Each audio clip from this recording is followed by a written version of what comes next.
Meron po tayong kongregasyon sa Hong Kong. Yung tatay niya po, hindi po ma-operahan sa Cagayan Valley. Dahil yung bituka po, parang sinulid. Buhol-buhol.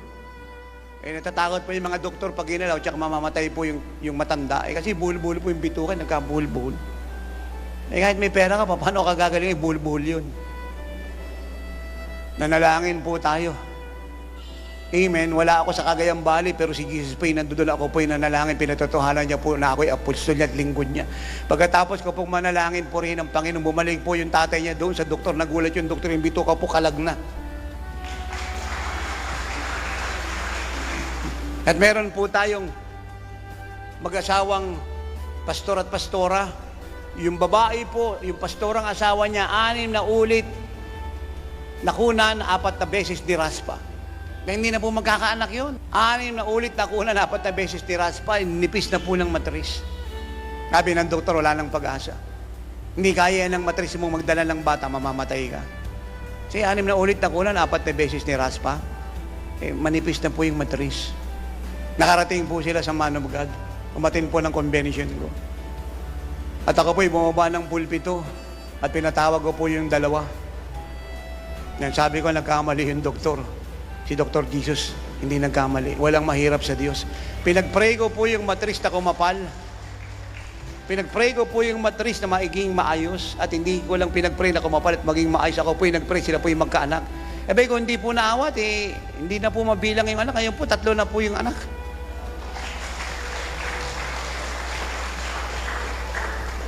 At meron po akong pinag-pray, 48 years old. Hindi na raw po manganganak. Amen. Galing po ng United Arab Emirates, umuwi lang kasi gustong magkaanak. Nabalitaan niya may Man of God sa Pilipinas. Nagpunta po siya ng church natin. At siya po'y nagpa-prayer request sa ibabaw ng pulpito. Sabi ko, anong prayer request mo? Sabi niya, hindi ako nagkakaanak. Ako, ilang taong ka na ba? 48. Nagtawanan po yung kongregasyon sa baba. Sabi niya, hindi na magkakaanak yan. 48 menopause na yan. Amen. Amen. Sabi ko, kung si Sarah, tanda-tanda na nanganak po, ito 48 lang to. Ay di pinag-pray po natin. At meron pa pong isa roon sa baba na gusto rin magkaanak. Pinaakyat ko na rin kasi ako'y nanawagan. Sino pa yung gusto rin itong mga anak na yung edad mataas na, siya'y 53. O sabay na kayo, halika rito. 48, 53. Pinag-pray ko po yung dalawa, parehas po nagkaanak.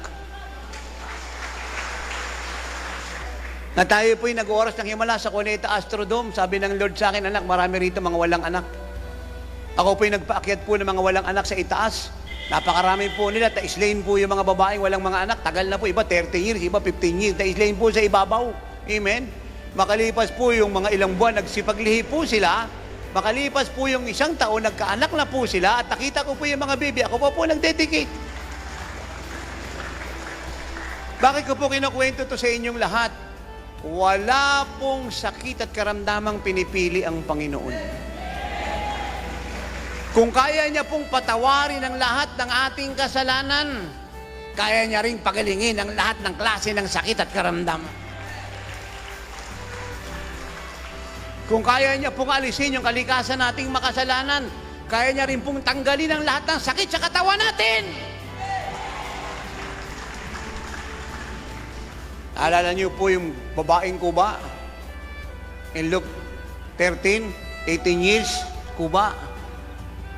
Binilanggo ni Satan, pinipersecute ng mga Pariseo ang Lord. Bakit daw nagpapagali siya sa araw ng Sabat? Amen? Hindi mo naman pwedeng sabihin sa may sakit kung kailan niya gustong gumaling. Dapat linggo siya gumaling kasi hindi pwede pag araw ng Sabado. Amen? Bakit patatagalin pa yung karamdaman niya kung pwede naman siyang gumaling ng Lunes, Martes, Miyerkules, Biyernes, Biyernes, Sabado? Amen?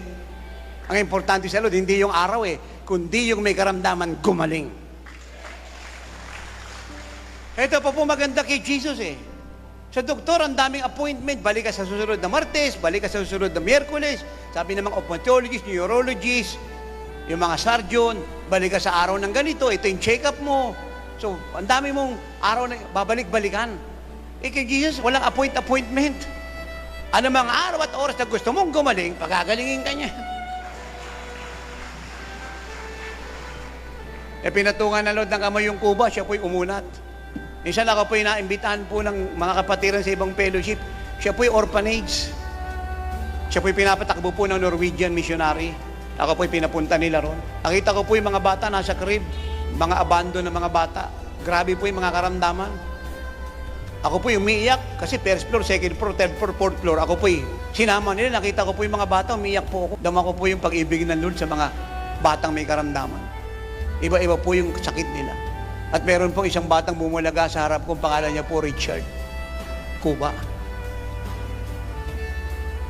Dumaan po sa harap ko. Sabi ko, ano yun? Tinanong ko po yung kapatira na nag-guide sa akin, taga-ibang fellowship siya.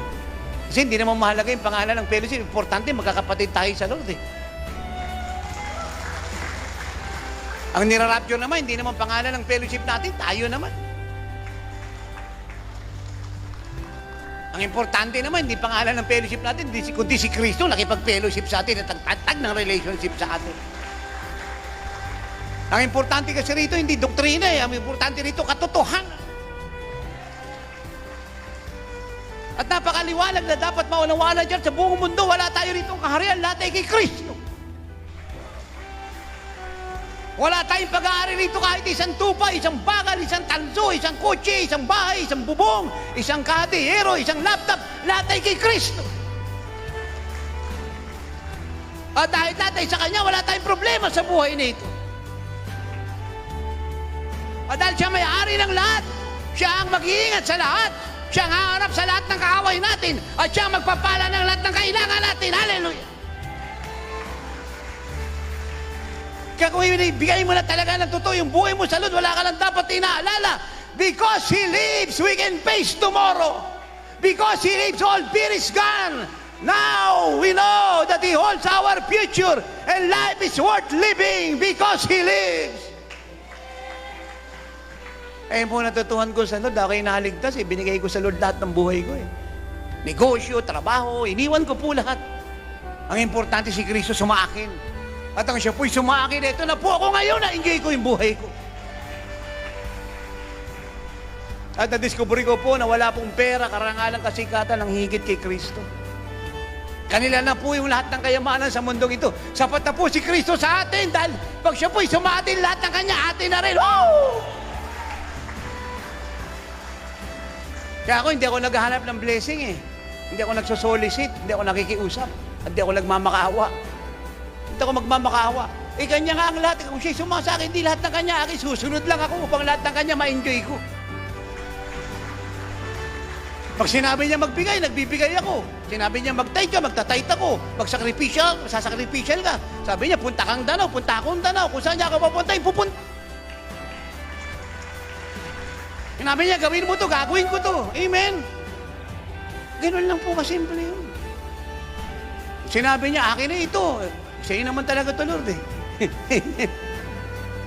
Kwentuhan ko po kayo ng isang kwento. Tapusin ko lang po ito. Hindi, ito na nga po. Dumaan po si Richard Cuba. Lumaglag po yung luha ko sa awa. Pinabalik ko po yung bata. Pinabalik ko po yung bata. Amen? Niyakaw ko po si Richard. At habang siya po niyayakaw po yung glory pong nasa buhay ko bumalot kay Richard yung kanyang mga buto, naglagatukan at si Richard po umuna.